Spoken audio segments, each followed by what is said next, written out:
এক যুগ ধরে বাংলাদেশ ক্রিকেট বোর্ডের একচ্ছত্র নিয়ন্ত্রণ ছিল নাজমুল হাসান পাপনের। দুর্নীতি দমন কমিশনের কাছে অভিযোগ রয়েছে, বোর্ডের একসময়ের প্রভাবশালী এই সভাপতি শুধু ক্রিকেটকে ব্যবহার করেই হাতিয়ে নিয়েছে হাজার হাজার কোটি টাকা।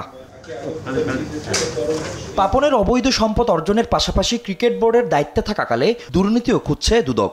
এবার পূর্বাঞ্চল স্টেডিয়াম নির্মাণ, বিপিএল এর খরচ, বিদেশি কোচ নিয়োগের ব্যয়, আইসিসির মেগা প্রকল্প আসরের খরচ সহ নানা খাতে অনিয়মের তথ্য পেতে ২৭ ধরনের নথি তলব করে বিসিবিকে চিঠি দিয়েছে তারা। সেখানে আগামী ৭ কার্যদিবসের মধ্যে নথিপত্র সরবরাহ করতে বলা হয়েছে।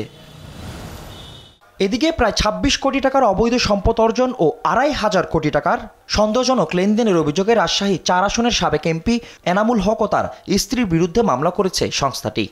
সংসদ সদস্য হিসাবে দায়িত্ব পালনকালে ক্ষমতার অপব্যবহার পূর্বক জ্ঞাত আয়ের উৎসের সাথে অসঙ্গতিপূর্ণ ১৮ কোটি টাকারও বেশি মূল্যের সম্পদ অর্জন ও দখলে রাখা এবং নিজ প্রতিষ্ঠানের নামেও ২২টি ব্যাংক হিসাবে ১১২০ কোটি টাকারও বেশি জমা এবং উত্তোলন সহ মোট ২২৩৯ কোটি টাকারও বেশি সন্দেহজনক ও অস্বাভাবিক লেনদেনের তথ্য অনুসন্ধানকালে উদ্ঘাটিত হয়েছে এবং গত সালে উক্ত অর্থ স্থানান্তর, রূপান্তর এবং হস্তান্তর করার অপরাধ অনুসন্ধানকালে প্রমাণিত হয়েছে।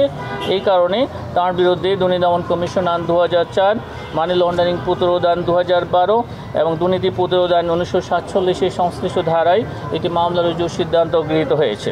অভিযোগ সংশ্লিষ্ট জনাব তহুরা হক, তার স্বামী জনাব এনামুল হক, সাবেক সংসদ সদস্য, রাজশাহী ৪-এর সহায়তায় তার নিজ নামে জ্ঞাত আয়ের উৎসের সাথে অসঙ্গতিপূর্ণ ৭,৯৫,০০,০০০ টাকারও বেশি মূল্যের সম্পদ অর্জন ও দখলে রাখা এবং নিজ নামেও দুটি ব্যাংক হিসাবে ৩,৪০,০০,০০০ টাকারও বেশি অস্বাভাবিক ও সন্দেহজনক লেনদেন করার অপরাধ অনুসন্ধানকালে প্রমাণিত হয়েছে। এই কারণে তাদের দুজনের বিরুদ্ধে আরও একটি মামলা রুজুর সিদ্ধান্ত গৃহীত হয়েছে। এছাড়া ভুয়া প্রকল্পের নামে ক্ষুদ্র ঋণের ২০০ কোটি টাকার বেশি আত্মসাতের অভিযোগে সাবেক সচিব ও বেসরকারি সংস্থা উদ্দীপনের পরিচালক পরিষদের চেয়ারম্যান মিহির কান্তি মজুমদার সহ ১৫ জনকে আসামি করে ৬টি মামলা করেছে দুর্নীতি দমন কমিশন। ফজলে আদিত্য, দেশ টিভি, ঢাকা।